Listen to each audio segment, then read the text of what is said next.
kali ini kita akan membahas tentang fenomena cover ya, fenomena cover lagu di YouTube khususnya ya, yang lagi marak beberapa tahun terakhir ini. Nah,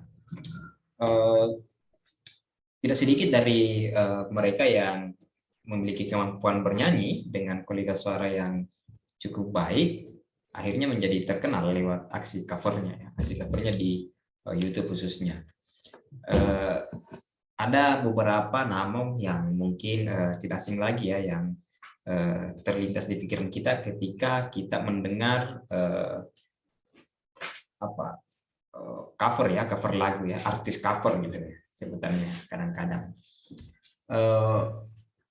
Sebut saja misalkan siapa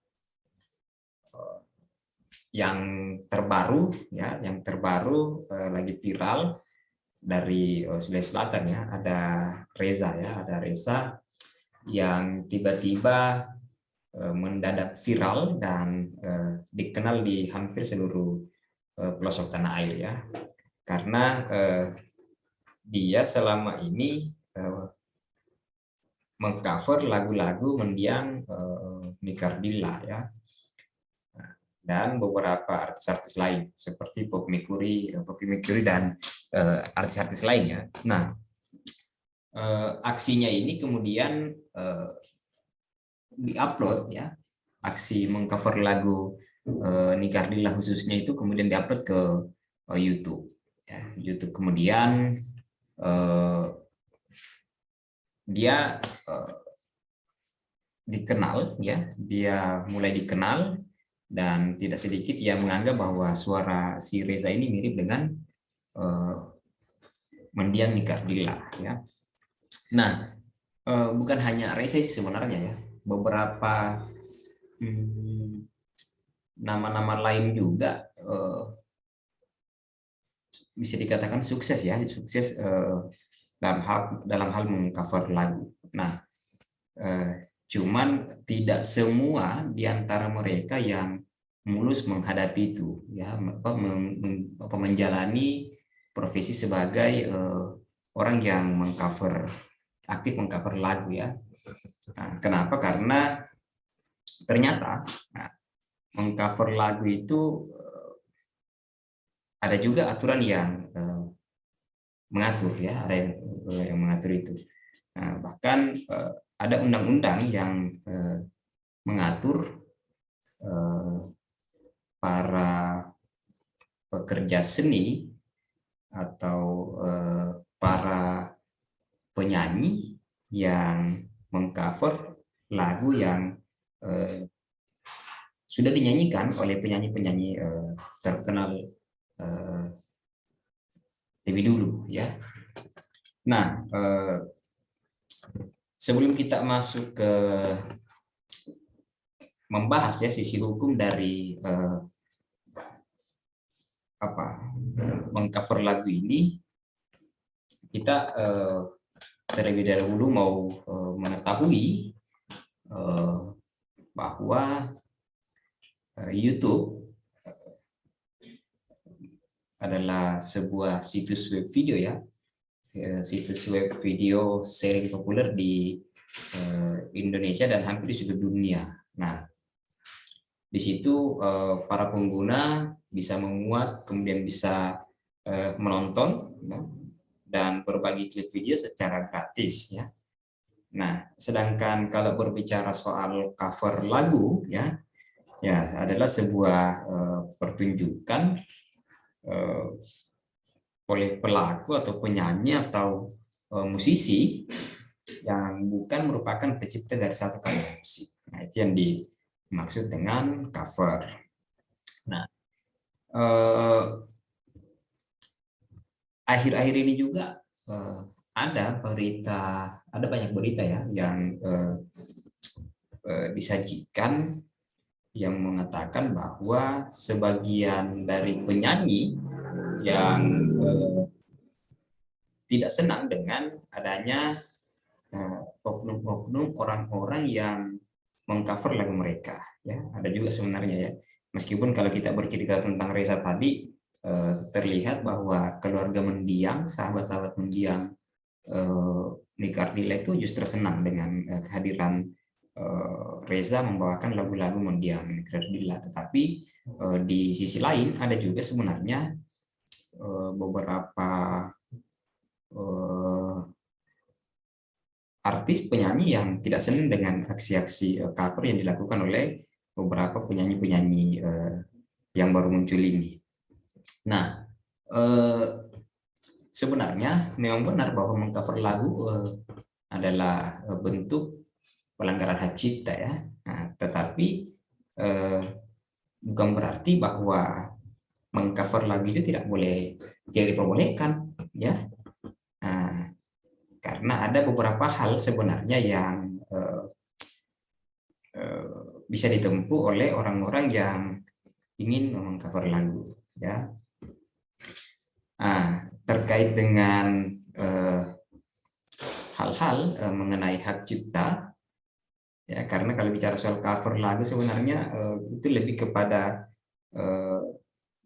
jebakan pelanggaran itu ada di hak cipta sebenarnya ya. Jadi hal-hal mengenai hak cipta juga memang sudah diatur dalam Undang-Undang Nomor 28 Tahun 2014 tentang hak cipta ya.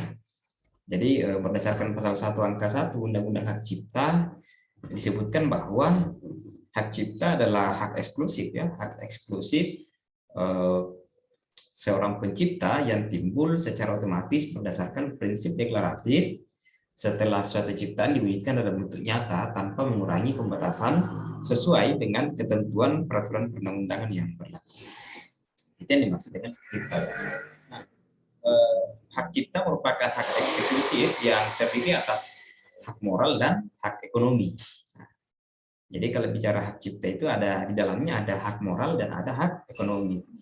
Nah, berdasarkan pasal 5 Undang-Undang Hak Cipta, yang dimaksud dengan hak moral adalah hak yang melekat secara abadi pada diri pencipta. Nah, pada diri pencipta untuk ya. Jadi bicara hak moral ya, itu ada di pasal 5 Undang-Undang Hak Cipta ya. Jadi hak yang melekat secara abadi pada diri pencipta untuk tetap mencantumkan dengan pemakaian ciptanya untuk umum ya, menggunakan nama aliasnya atau samarannya ya, kemudian mengubah ciptaannya sesuai dengan kepatutan dalam masyarakat, mengubah judul dan anak judul ciptaan, dan mempertahankan haknya dalam hal yang ketika terjadi distorsi ciptaan, mutilasi ciptaan, modifikasi ciptaan, atau hal yang bersifat merugikan kehormatan diri atau reputasinya. Itu hak moral ya, yang melekat di dalam diri pencipta. Nah, sedangkan di pasal 28 Undang-Undang Hak Cipta disebutkan juga soal hak ekonomi di situ ya. Jadi bicara hak cipta itu ada hak ekonomi di dalamnya yang merupakan hak eksklusif pencipta atau pemegang hak cipta untuk mendapatkan manfaat ekonomi atas ciptaan, yang termasuk hak ekonomi menurut pasal 9 Undang-Undang Hak Cipta adalah yang pertama penerbitan ciptaan ya, itu hak ekonominya ya.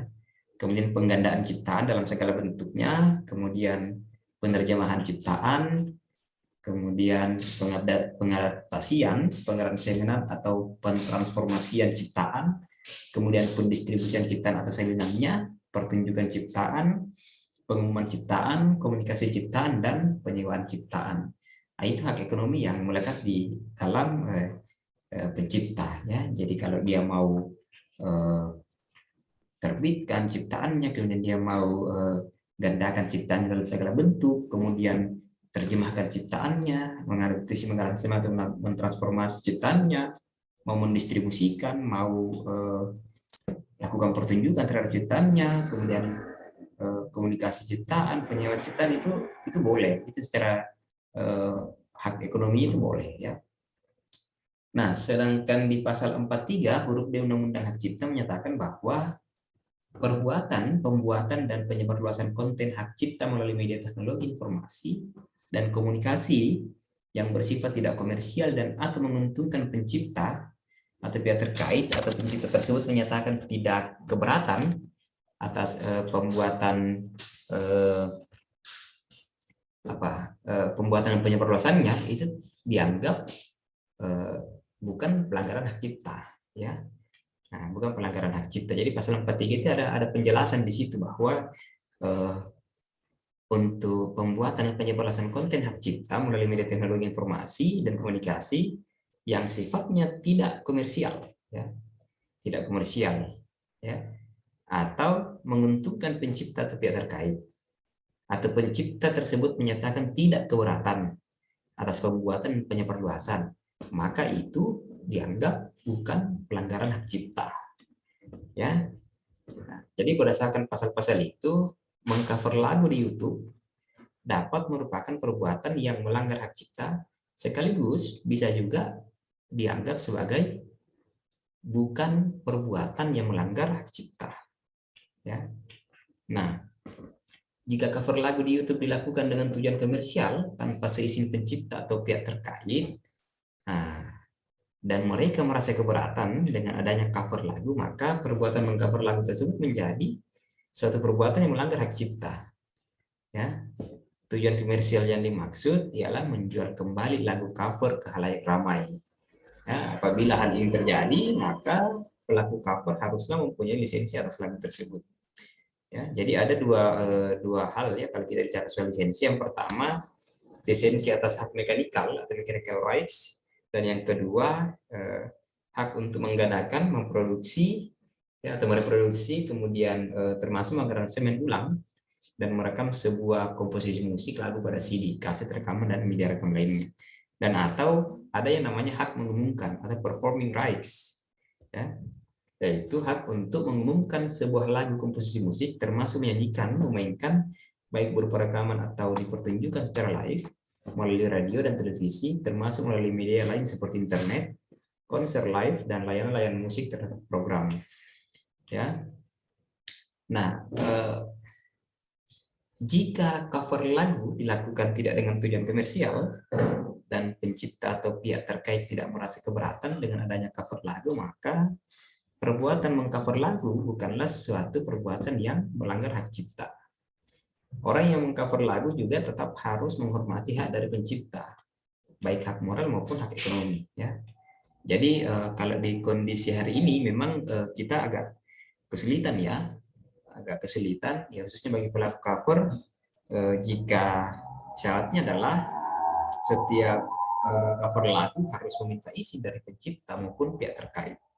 Nah, ini agak kesulitan. Tetapi sebenarnya hari ini, apalagi kalau bicara soal YouTube, ya, karena kemajuan teknologi, YouTube sebagai satu platform media sosial yang akhir-akhir ini banyak digandrungi anak muda, ya, khususnya pelaku cover musik, sudah memiliki fitur yang dapat mendeteksi lagu yang memiliki kesamaan nada. Ya, apabila terdeteksi, YouTube akan secara otomatis membagi pendapatan, ya, membagi pendapatan pelaku cover atas lagu tersebut ke penyanyi aslinya. Jadi YouTube tidak akan segan untuk memblokir video-video yang dinilai melanggar hak cipta. Nah, itu kalau kita bicara soal cover lagu di YouTube, ya. Nah, kalau muncul kemudian pertanyaan, bagaimana dengan perlindungan hukum bagi pemegang hak cipta dan pemegang hak terkait dalam hal ada pelaku cover yang melanggar hak cipta? Jadi ada dua hal, ya, atau dua cara, dua langkah yang bisa ditempuh oleh pemilik hak cipta, ya, pemegang hak cipta dalam hal perlindungan hukumnya, ya. Nah, yang pertama bisa menempuh jalur perdata, ya, secara perdata. Nah, jadi pemegang hak yang merasa dirugikan dapat meminta ganti rugi melalui gugatan perdata ke pengadilan niaga. Ya, itu yang pertama. Kemudian ada yang namanya jalur hukum pidana, ya, bisa ditempuh oleh pemegang hak cipta dalam hal perlindungan hukumnya. Nah, atau pemegang hak yang merasa dilanggar haknya dapat melakukan tuntutan pidana jika pelanggaran tersebut memenuhi kriteria yang disebutkan dalam dua pasal. Jadi kalau mau tempuh jalur pidana harus tuntutannya, laporannya harus memenuhi kriteria, ya, di dalam yang disebutkan di pasal 113 ayat 2 Undang-Undang Hak Cipta dan pasal 25 Undang-Undang Dasar Republik Indonesia nomor 11 tahun 2008 tentang ITE, ya, Informasi dan Transaksi Elektronik. Nah, di pasal 133 ayat 2 Undang-Undang Hak Cipta disebutkan bahwa setiap orang yang dengan tanpa hak dan atau tanpa izin pencipta atau pemegang hak cipta melakukan pelanggaran hak ekonomi pencipta sebagaimana dimaksud pada dalam pasal 9 ayat 1 huruf C, huruf D dan huruf F dan atau huruf H untuk penggunaan secara komersial dipidana dengan pidana penjara paling lama 3 tahun dan atau pidana denda paling banyak 500 juta rupiah. Ya. Kemudian kalau di pasal 25 Undang-Undang Republik Indonesia Nomor 11 Tahun 2008 tentang informasi dan transaksi elektronik disebutkan bahwa informasi elektronik dan atau dokumen elektronik yang disusun menjadi karya intelektual, situs internet dan karya intelektual yang ada dalamnya dilindungi sebagai hak kekayaan intelektual berdasarkan ketentuan peraturan perundang-undangan. Ya, jadi kalau dianggap dua pasal ini terpenuhi dalam hal perlindungan hukum pemegang hak cipta, ya bisa ditempuh lewat jalur pidana itu. Ya, kalau misalkan si pemegang hak cipta merasa bahwa ada yang mengcover lagu, ya kemudian dikomersialkan tanpa seizinnya, ya itu bisa menempuh jalur pidana juga ya, karena di pasal 113 tentang tentang undang-undang hak cipta itu sudah ada dijelaskan di situ. Kemudian di pasal 25 undang-undang ITE juga disebutkan di situ ya, disebutkan di situ bahwa setiap hak karya intelektual, hak kekayaan intelektual, hak cipta yang ada dalamnya dilindungi sebagai hak kekayaan intelektual, kayak begitu. Jadi intinya mengcover lagu jangan sembarang ya. Untuk mengcover harus memahami terlebih dahulu aturan-aturan main yang ada, khususnya yang berkaitan dengan aturan yang sudah ditetapkan oleh negara kita. Nah, dalam hal ini Undang-Undang Hak Cipta dan Undang-Undang Informasi dan Transaksi Elektronik ya. Jangan sampai ada pihak yang merasa dirugikan dengan aksi-aksi kita mengcover lagu yang nanti bisa berujung pada ranah pidana atau perdata. Kalau pidana lumayan juga ya, sekira hukumannya bahkan bisa sampai ganti rugi 500-an juta ya, kalau si pemegang hak cipta itu merasa dirugikan ya. Jadi itu saya kira yang harus menjadi perhatian kita sebelum memulai untuk mengcover lagu ya. Kalau pemegang hak cipta mengizinkan, saya kira tidak masalah. Yang masalah kalau pemegang hak cipta tidak mengizinkan, kemudian justru merasa dirugikan, nah, saya kira ini yang perlu kita hindari, ya, karena bisa berujung pada persoalan-persoalan lain, ya, yang bisa merugikan kita sekalian. Saya kira cukup untuk sesi kali ini, ya, sesi soal pandangan perspektif hukum di Indonesia terkait dengan cover lagu di YouTube ya. Sampai jumpa lagi. Kalau ada yang mau ditanyakan silakan di komentar ya. Komentar di sini nanti kita akan jawab di sesi selanjutnya ya. Terima kasih. Selamat sore. Sampai jumpa lagi di video-video selanjutnya.